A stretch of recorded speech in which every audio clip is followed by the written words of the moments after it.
Comme vous vous en doutiez sûrement, je n'ai pas pu m'empêcher de faire une vidéo à ce sujet.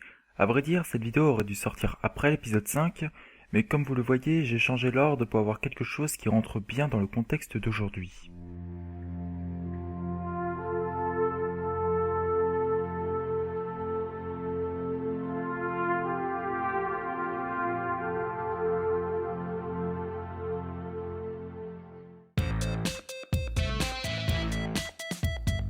Pluton est la dernière planète de notre système solaire, donc la plus éloignée.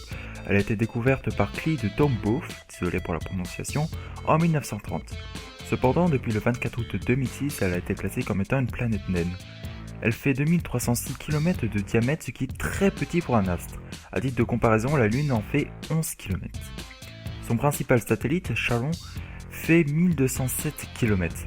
Comme vous pouvez le constater, les deux corps ont une taille et donc une masse pratiquement similaire, ce qui signifie que Charon tourne bien autour de Pluton.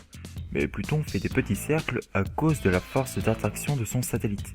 On parle alors du couple Pluton-Charon. Sinon, 4 autres satellites gravitent autour de Pluton, Nix, Hydra, Kerberos et Styx. New Horizons est une sonde, donc un morceau de ferraille rempli de tout et rien à l'intérieur surplombé d'une parabole, lancée le 19 janvier 2006. Sa mission a pour but d'aller étudier le système plutonien, donc Pluton et ses satellites. La sonde a mis environ 9 ans et demi avant d'atteindre sa cible, ce qui est très rapide. En effet, elle a parcouru notre système solaire à la vitesse de 15 km/s en moyenne. On peut quand même remercier Jupiter car grâce à elle, la sonde a pu bénéficier de son assistance gravitationnelle pour se propulser aux frontières du vide interstellaire. Après son survol de Jupiter, le 28 février 2007, la sonde gagna 4 km/s grâce à l'assistance gravitationnelle qu'offre cette planète.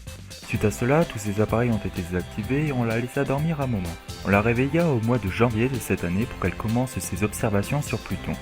Elle commença à prendre des photos de la planète le 14 janvier, puis elle enchaîna au fur et à mesure qu'elle se rapprocha. La dernière à ce jour, enfin, à l'heure où je tourne cette vidéo, date du 11 juillet. Personnellement, j'ai été stupéfait par la qualité de l'image. Admiré. Et non, ce n'est pas tout, sa mission ne consiste pas seulement à jouer la touriste à Bamako. New Horizons devra aussi analyser l'atmosphère de la planète avant que celle-ci ne gèle et retombe à sa surface. En effet, dû à son éloignement du Soleil et à son orbite fortement épileptique, Pluton a des périodes avec et sans atmosphère. Cela dépend tout simplement de sa position. Les scientifiques disent qu'en 2020, son atmosphère sera complètement retombée.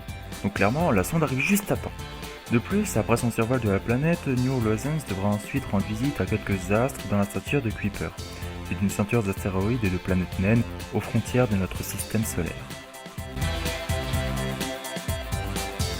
Donc voilà, je ne peux rien vous dire de plus à ce sujet, il faudra attendre la deuxième partie de cette vidéo, car de toute façon, le reste, ce n'est pas moi qui l'écrira, c'est elle. Bullseye.